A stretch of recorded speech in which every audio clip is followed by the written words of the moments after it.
Sobat, bayangkan sebuah dunia di mana kebebasan berbicara hanya ilusi, di mana bisikan di telepon bisa menjadi bukti untuk membungkam seseorang, dan di mana mata-mata tak kasat mata mengintai dari balik layar ponsel.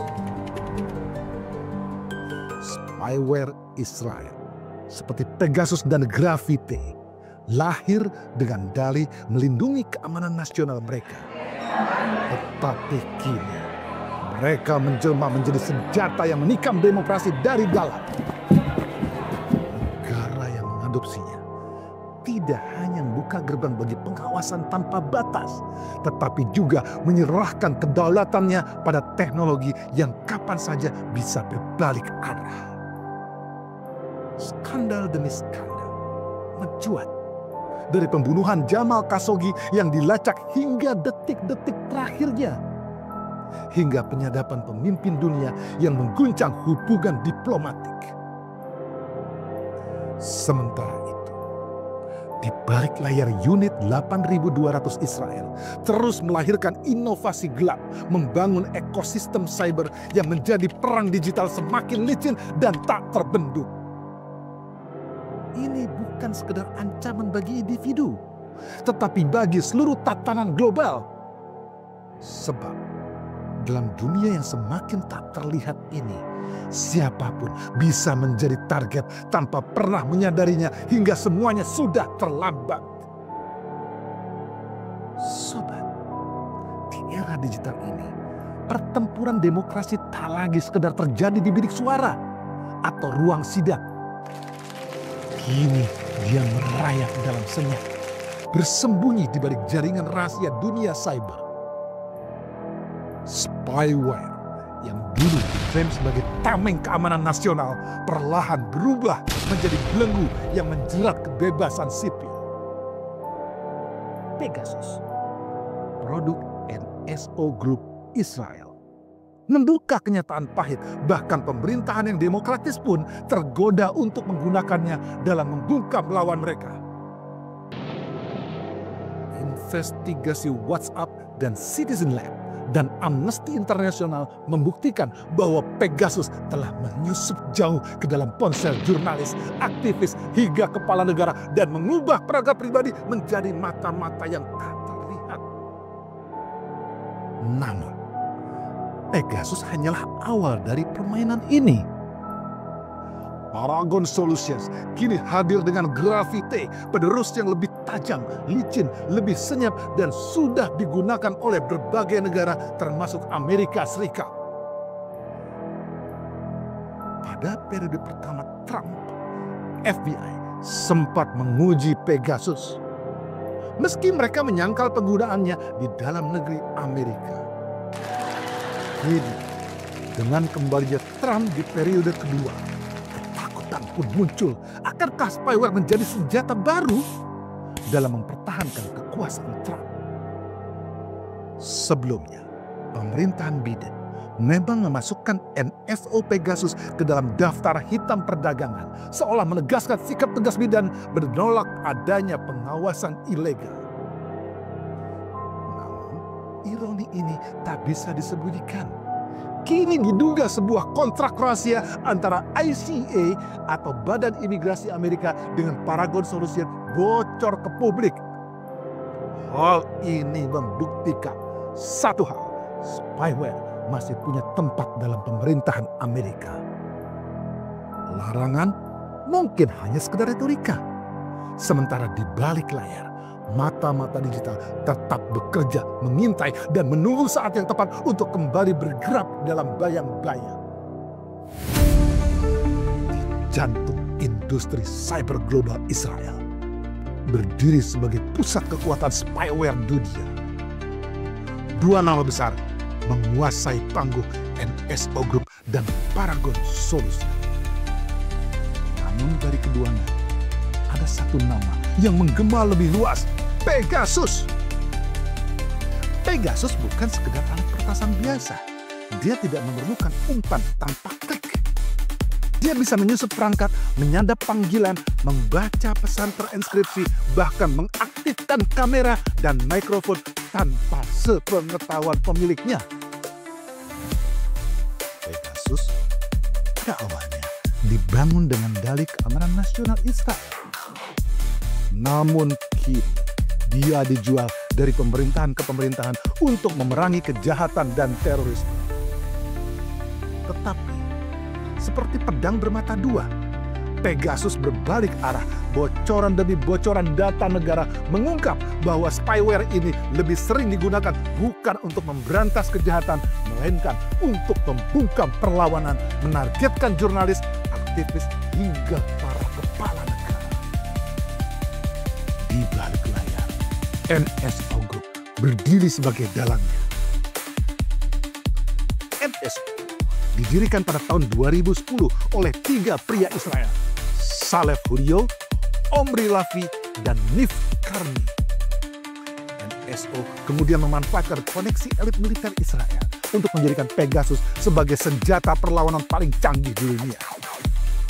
Awalnya, mereka hanya menjual kepada negara-negara demokratis. Namun pada tahun 2018, NSO berbalik arah.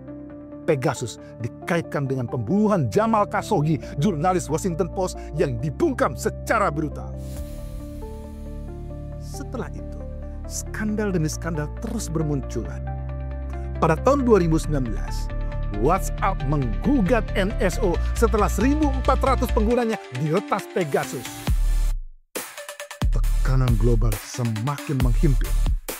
Agustus 2022, Saleh Hulio akhirnya mundur dari kursi CEO NSO. Sanksi Amerika dan pembatalan kontrak di berbagai negara membuat NSO terhuyung, namun mereka tak kunjung tumbang.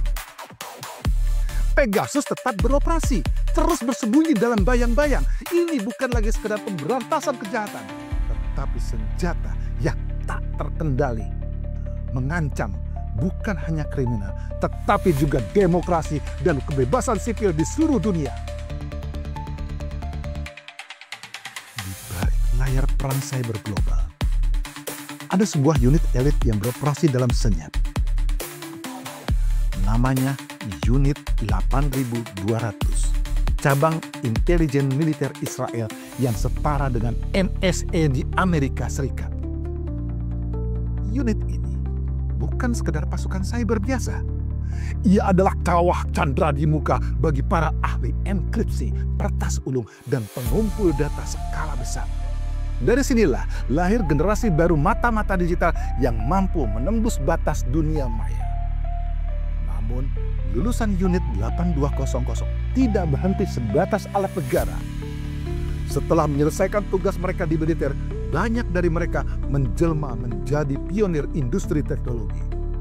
Mereka mendirikan perusahaan-perusahaan cyber yang berfokus pada spyware dan pengawasan digital, serta menciptakan ekosistem startup yang kuat dan berpengaruh. Israel pun mendapat julukan sebagai Startup Nation, sebuah negara kecil dengan kekuatan besar di bidang teknologi. Aliran pendanaan global, termasuk dari Amerika Serikat, terus membanjiri sektor ini. Kini, Israel tak hanya dikenal sebagai pusat inovasi, tetapi juga sebagai epicentrum teknologi pengawasan. Perusahaan-perusahaan seperti NSO Group dan Celebrity menjadi raksasa yang produknya digunakan oleh penegakan hukum dan beberapa pemerintahan di dunia. Di balik klaim inovasi dan keamanan, bayang-bayang unit 8200 tetap mengintai. Dunia digital telah menjadi medan pertempuran baru, dan para lulusannya kini memegang kunci mengawasi, menyusup, dan mengendalikan informasi digital di tingkat global. Bayangkan sebuah dunia di mana tidak ada lagi ruang-ruang pribadi, di mana ponsel di tangan kita bukan sekedar alat komunikasi, tetapi pengintaian yang mengawasi secara senyap setiap pergerakan, setiap kata-kata, dan setiap rahasia yang kita simpan. Dunia itu bukan fiksi. Dunia itu adalah kenyataan yang kita jalani hari ini. Setelah Pegasus dan dari NSO Group terbongkar dan telah menjadi skandal internasional, Israel kembali melahirkan penerusnya, Grafite dari Paragon Solution. Sekilas, seolah-olah mereka adalah pesaing. Tetapi pada kenyataannya, mereka menjual produk ke pelanggan yang sama. Pemerintahan yang ingin mengawasi warganya, membungkam kritik, dan mengontrol informasi. Dengan teknologi Zero Click Exploit, spyware ini bisa menembus perangkat Android dan iOS tanpa perlu menyentuh device korban dan tanpa memerlukan satu tautan pun. Namun, permainan ini tidak berhenti di dua nama besar saja. Di balik tirai diplomasi dan hukum internasional, Israel diam-diam merilis Candiru dan Intelexa, dua alat mata-mata baru yang lebih canggih dan lebih sulit dideteksi dan lebih berbahaya. Ini bukan lagi sekedar pengawasan. Ini adalah peperangan. Perang digital yang tidak mengenal batas negara, tidak memiliki medan tempur yang kasat mata, tetapi mampu menghancurkan hidup seseorang dengan satu pertasan. Teknologi terus berkembang. Perusahaan-perusahaan baru bermunculan. Dan meskipun nama-nama mereka berubah, para pemainnya tetap sama. Dan yang paling mengerikan dari semua ini, siapapun bisa menjadi target. Mau itu jurnalis, mau itu aktivis, pejabat tinggi, bahkan orang biasa pun tanpa pernah menyadarinya dapat menjadi korban. Di dunia yang semakin terkoneksi, di mana setiap informasi adalah senjata dan setiap rahasia bisa dibuka dengan satu celah keamanan, kita menghadapi dilema terbesar di era digital. Apakah kita akan terus membiarkan kebebasan kita direnggut secara perlahan? Atau kita mulai melawan sebelum semuanya terlambat? Tolong jawab dalam kolom komentar di bawah ini. Karena perang ini bukan tentang teknologi semata. Ini adalah pertarungan tentang hak, tentang kebebasan, tentang siapa yang memiliki kendali atas masa depan kita. Jika kita diam, maka kita hanya menunggu giliran untuk menjadi target berikutnya. Sampai di sini Dark Kasus, waspadalah.